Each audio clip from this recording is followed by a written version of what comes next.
Hello and welcome. Today, we're going to break down exactly how to find a fantastic dog trainer for you and your pup, right here in our corner of Washington. You know, there's nothing better than a relaxed stroll through Hovender Homestead Park, or grabbing a coffee downtown without any leash-pulling drama. A well-behaved dog just makes every part of living here in Ferndale that much sweeter. So let's get you ready to make a really great choice. So here's our roadmap. We'll start with the trainer's core philosophy, then decode what all those credentials actually mean.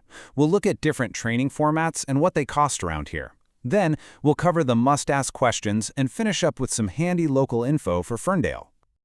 Okay, first things first. Before you even look at a price tag or a map, the single most important thing is the trainer's philosophy. This is the bedrock of everything else. The method you really want to look for is called positive reinforcement.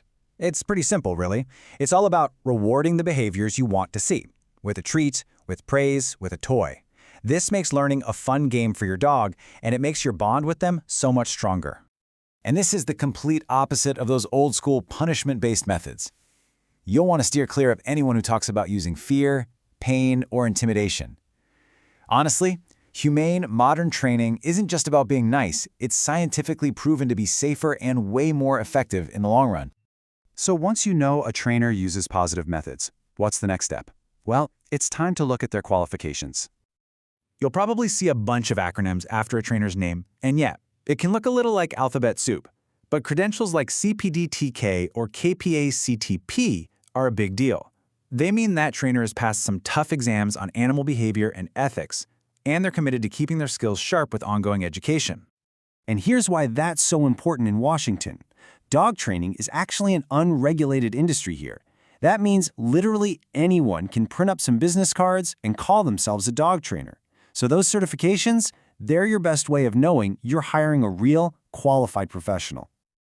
Next up, let's talk about what the training actually looks like. There are a few different formats, and we'll help you figure out which one is the best fit for your dog and what you want to achieve.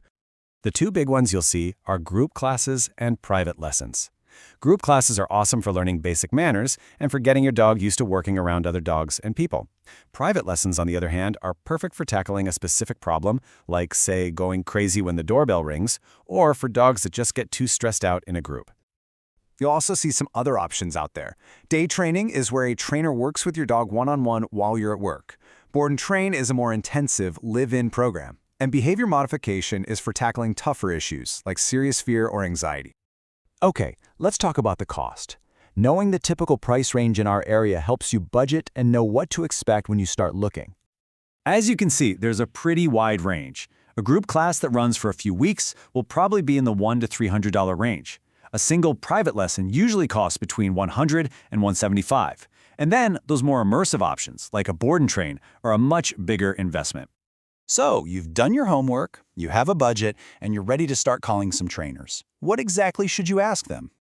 Here's a quick checklist. You'll definitely want to ask about their training methods, double-check those credentials, talk about how they plan to customize things for your dog's specific needs, and of course, get all the details on cost, what's included, and their cancellation policy right up front. No surprises. To wrap things up, let's bring it all home with some important local rules and great resources for all of us dog owners here in Ferndale. This is a small but really important one. In all of Ferndale's public spaces, parks, trails, you name it, your leash needs to be 6 feet long or shorter. It's all about keeping everyone safe and comfortable. And here are a few other key things to remember. Keep your dog leashed unless you're in a designated off-leash park. Make sure your dog is licensed through Whatcom County, and of course, keep that rabies vaccine up to date. That's a state law. Oh, and good training can really help with excessive barking, which keeps the neighbors happy. Now, once you and your dog start learning new things, you'll need some great places to practice. The Ferndale Off-Leash Dog Park is fantastic for working on recall in a safe spot, and the trails at Hovender are perfect for practicing polite leash walking skills with some real-world distractions.